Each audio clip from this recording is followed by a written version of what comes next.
Hi, YouTube fam. Welcome to Talking Crime. My name is Gina Marie Bova, and this is where I like to come to talk about solved and unsolved true crime cases, true crime facts and stats, and missing person cases that I don't feel have gotten enough attention from mainstream media. If you're interested in everything true crime, then you have most definitely come to the right place. I do hope that you will choose to subscribe to this channel.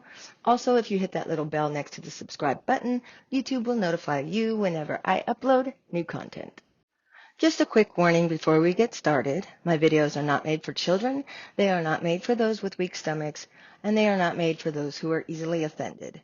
I talk about true crimes here, and as such, the subject matter, photos, even my language, are probably going to be graphic in nature. So viewers' discretion is most definitely advised. Tina Marie Finley has been missing since the early morning hours of March 8th, 1988. For many who live on the Coeur d'Alene Tribal Reservation in northern Idaho, this is a touchy subject. Most there have heard the rumors, and unfortunately, because very few are willing to speak on what they do know, for fear of being a rat or for fear of retribution, plus the fact that it's been over 30 years, this case remains unsolved. Her body never found. No one that I've heard speak on the subject believes that she's still alive. Most are certain that she was murdered the same night or early morning that she disappeared. And I believe so as well. Unfortunately, without a body, that can't be proven, and justice can't be served. Tina Marie Finley was born on August 25th, 1962, to her father, who was a member of the Flathead Native American tribe, and a mother who was a member of the Coeur d'Alene tribe in Idaho. I believe the couple had 5 children total, and unfortunately all of the children were removed from the home by CPS because of alleged alcoholism. The children were then separated by CPS and placed into separate foster homes. And if you know anything about foster home life, generally speaking, you don't spend all of your time at the one. You get bounced from foster home to foster home. And it is alleged that Tina experienced sexual abuse at least one of the foster homes that she lived at. And by the time she was 14, she ran away. She hitchhiked to Washington State. She also hitchhiked from there to California. But most of the details of her childhood are unknown, and I could find no pictures. And that's because she's not here to tell the story. I do know that at 17 years old, she called her uncle, who lived in Idaho, and he was also a member of the Coeur d'Alene tribe, and she wanted to move back to Idaho. So he went and got her and brought her home. And he taught her how to do basic things like cook and laundry. He taught her how to be respectful of your elders. He taught her traditional Native ways. He gave her responsibilities. And most of all, he loved her. He showed her love that she had not gotten for much of her life. And he also offered stability. He offered her structure. And most of all, he loved her as much as if she had been his own daughter. Tina began to thrive. She became employed. She worked really hard. She played hard, and she loved hard. Now, a lot of people who have been through such a rough childhood are super guarded, and they prefer to be alone or are introverted, but not Tina. She had so many people that adored her, and she made friends everywhere she went. It's said that she was tons of fun to be around, that no matter what mood you were in, she could always make you smile. Her laugh was contagious. Tina always wanted to look her best, whether she was going to work, a night out with friends, or just getting groceries. She liked to put on her makeup, fix up her hair, dress nicely. She was beautiful, and she was sweet. And she was also an intelligent woman. She even planned on taking some classes at the university. Like I said, she was employed, and she worked hard, but on her days off, she did like to play hard. She went out to bars and had drinks with her friends. She would shoot pool. She would throw darts. She was on a dart league. And apparently she was such a good pool player that she was known as like a pool shark. She couldn't shark the regulars because they knew not to play her unless they wanted to lose. But, out-of-towners she could fool them. She was a beautiful woman, and they didn't think, just from looking at her, that she'd be able to wipe the floor with them. But she could. She was finally happy, and she was looking forward to all that the future had in store for her, but unfortunately those dreams were never to come true because they were stolen from her. So I was planning on regurgitating the same exact story that you will find in every article that you can find on the internet if you were to Google Tina Marie Finley's name. But I figure you guys can go read that for yourselves if you so choose. Unfortunately, there aren't a whole lot of articles out there, but almost everyone that is out there is the same copy and paste timeline that is thought to have happened.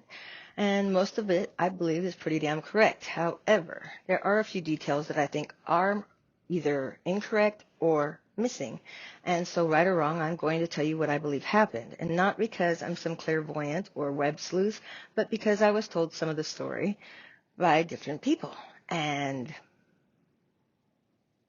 one of those people was a man that I am 100% certain was involved in her disappearance, assault, and murder.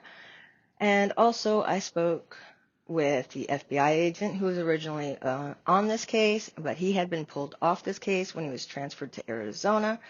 So I have information from him as well as some anonymous sources. So let's get started. March 7th, 1988. Tina decided that she was going to have a night out with friends.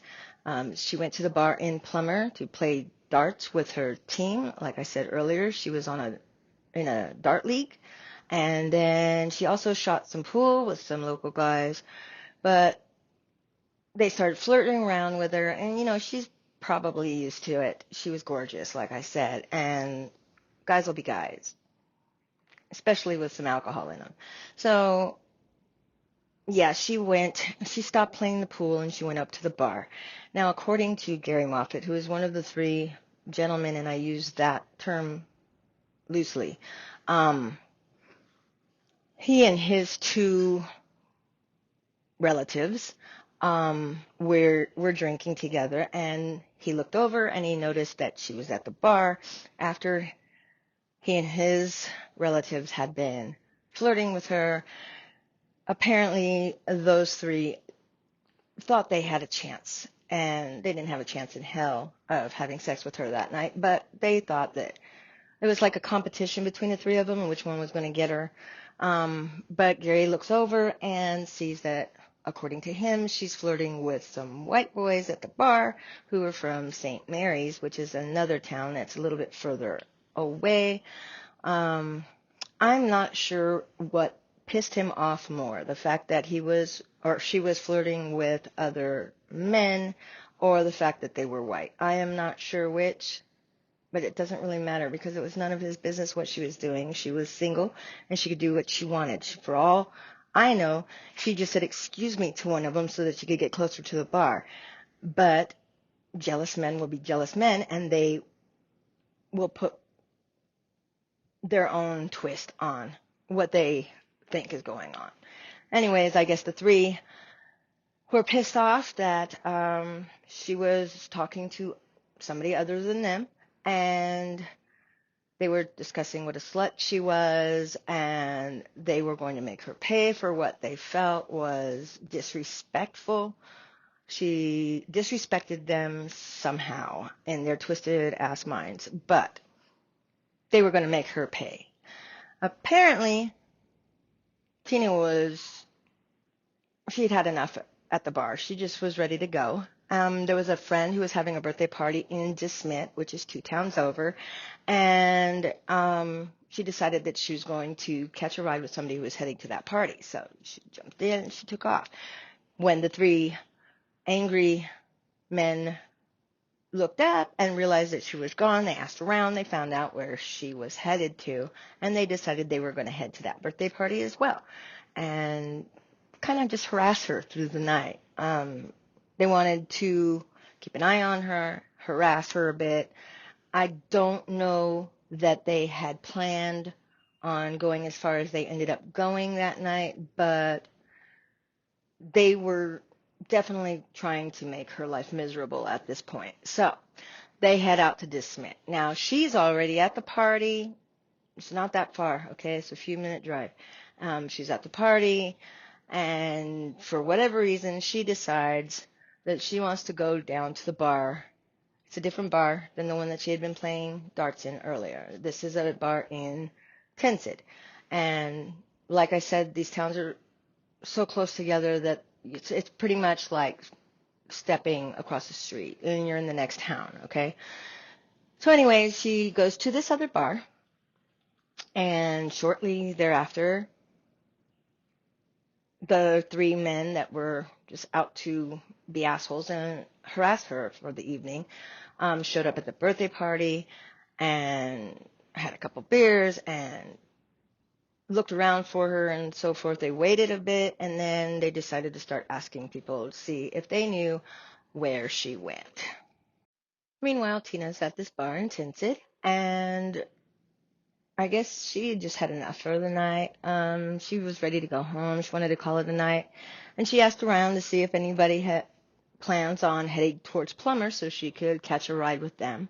And a man at the bar offered to give her a lift.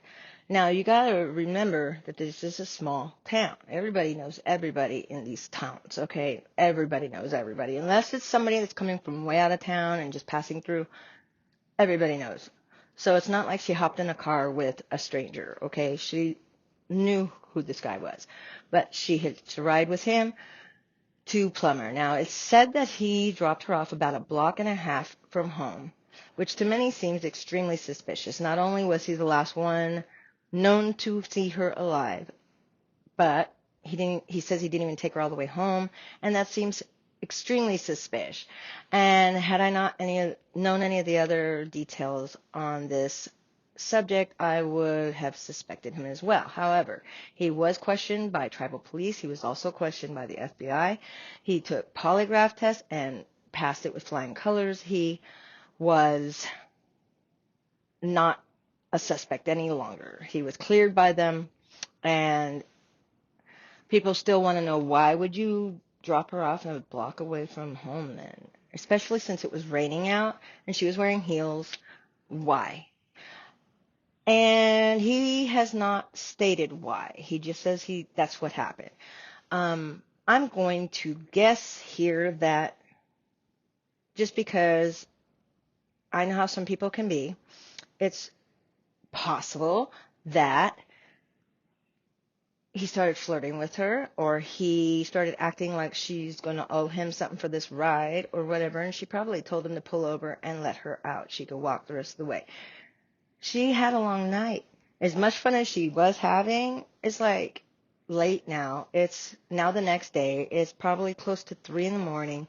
She was done. I would have probably done the same thing and just been like, okay, you know what? You ain't getting shit from me. Let me out. Thanks for the ride, bitch. You know? And then head out. But for whatever reason, she was let out of the car about a block and a half from her home. Now, as she's walking from where she was dropped off toward her house, here comes a car pulling up on her, and it's the 3 guys that were out to make her life miserable. But she didn't know that they were pissed at her, okay? She had no way of knowing. They hadn't caught up to her yet. They had found out that she had went to the bar, so they had left the birthday party, went to the bar, found out that she got a ride home. So they headed back towards Plummer and apparently saw her walking.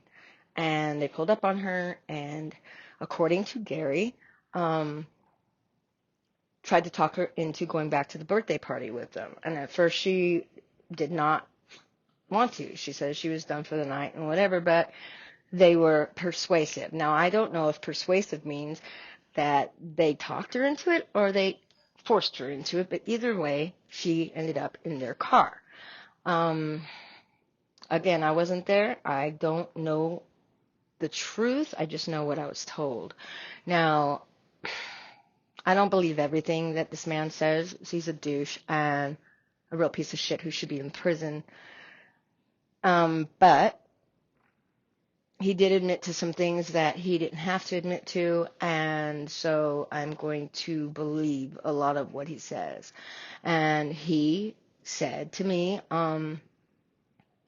that while one of the men were driving. The other two were in the back seat with Tina, and they were beating on her. They were talking mad shit, and they were sexually assaulting her in the backseat of that car. They took some of her belongings. They threw them out the window. Those belongings were found the next morning by passerbys. I don't believe they had any intent on bringing her to that party in the first place, but I don't know when they decided that they were going to rape her. At some point, that became the plan. And now things get a little bit shady here as far as details, but I will tell you that I know Gary Moffat because at one point I did date him. I was new to the area. I did not know his reputation at that time. After hanging out with him for a little while, a couple weeks, one day he tells me we're going to go and have a barbecue at his mom's house. He invited me to go, and I hopped in the ride. We were headed towards DeSmit from Plummer, and I was playing on my phone, not paying attention to the direction that we were going or where we were at or anything. I was not concerned. Nothing he had ever said or done as far as with me gave me any cause for alarm or to be suspicious of him or know that I was in any danger. I was also in my 20s, my late 20s, and apparently I was dumb as hell, but I digress. The car stopped. I look up. We're parked in the woods. I'm thinking everything out there is in the middle of nowhere, so that didn't bother me that we were in the woods. But I was thinking that we were at his mother's. I look over at him for a cue that it's time to get out of the car or whatever, and instead I find him staring back at me with almost an angry look on his face. I was a bit confused, and I asked him what was going on, and he asked me if I believed the rumors that were about him. Well, I had never heard any rumors about him, and I told him as much. He didn't believe me.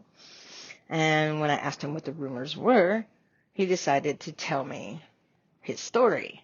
And his side of the story was that he brought Tina Marie Finley to pretty much where we were sitting in the woods at that time, that she had betrayed him and his brothers, and because she betrayed them, they made her pay. I was told that she lost her life that night, that they beat her, they raped her multiple times. And he was not sure if she died from the strangulation or from the rock to her head, but in his words, dead is dead. And then I was told that if I ever betrayed him like that the same fate would belong to me. I honestly thought he was fucking kidding. I thought he was trying to mess with my head or something. He had a very stoic look on his face all the time, okay? He always had the same expression pretty much. And he had been known with me to try to fuck with my head. You know, he would say something and I'd be like, really? And be like, no. Okay. So I just assumed that this was another one of those instances. I told him that it wasn't funny though. I didn't see anything humorous about this story. And I was like, yeah, right. What the fuck ever. And then I said, are we getting out of the car wet? And he let me know that we were actually not at his mom's, that we were just in the woods. And I told him, you know what? I think I just want to go home. I'm over this. And so he did take me back. And it was silent all the way back. I had no idea at the time that he was being as truthful as he knows how to be. Of the three men that were in the car with Tina that night, two are already dead.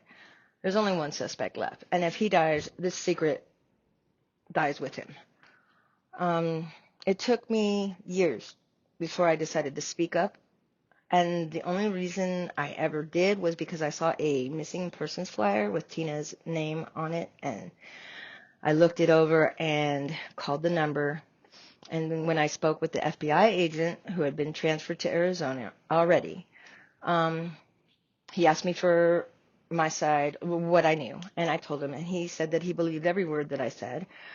He believed that Gary Moffat was the main perpetrator, but the other two would join in, kind of like pack mentality. I guess all three took a lie detector test and failed miserably. There are no eyewitnesses besides Gary left that we know of. And he asked me for the location where we had been parked. I did my very best to give him most general of area because I wasn't exactly sure where we were at. Like I said, I wasn't paying attention when we got there. And it all looked the same to me. We're in the woods. Like, I don't know how to explain. I told him we're off the highway. That's about as close as I could get.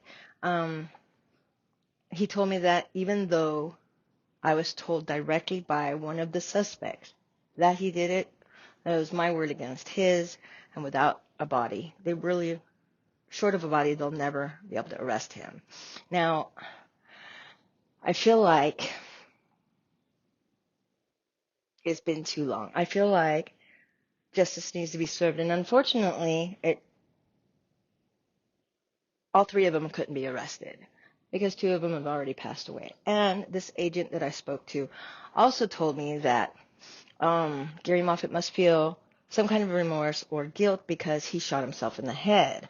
And he, in his words, said, unfortunately, he still lived through it. But he's slower and mentally not all there, which, if there's never any real justice, that this is close.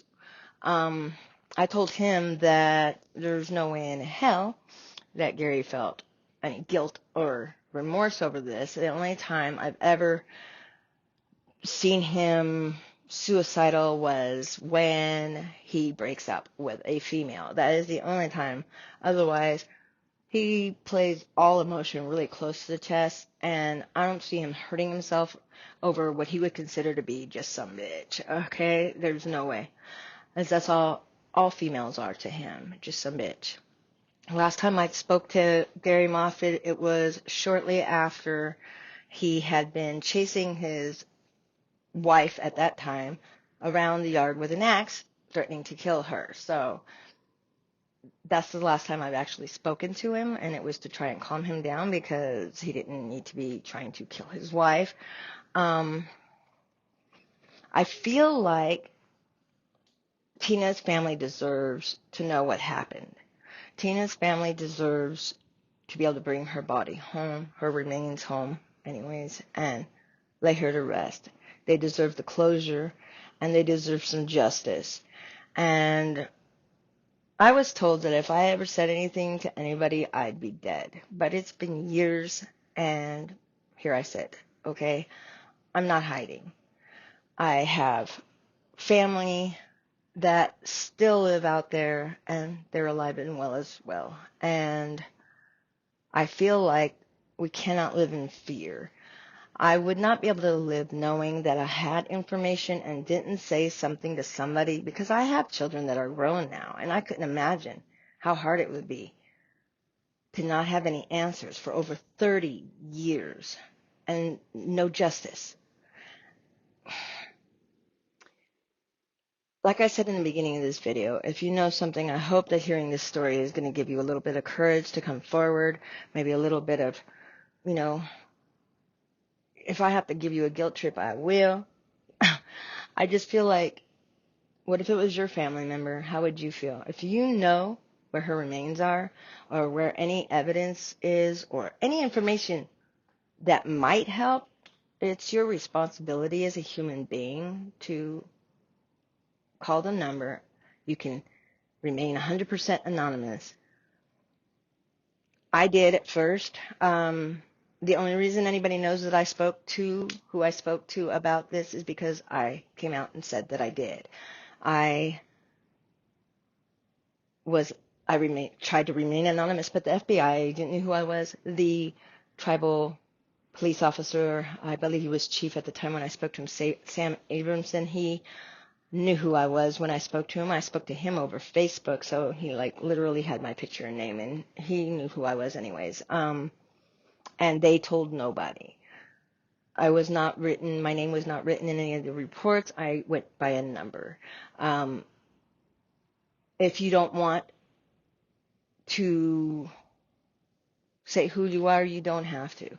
But if you can lead them to some kind of evidence that can get this case closed, like I said, it's your responsibility as a human being, as somebody with a conscience, to come forward and help this family who deserves justice, who deserves some peace, who deserves to lay their family member to rest in peace instead of just out in the woods somewhere where they can't visit her or pay respects.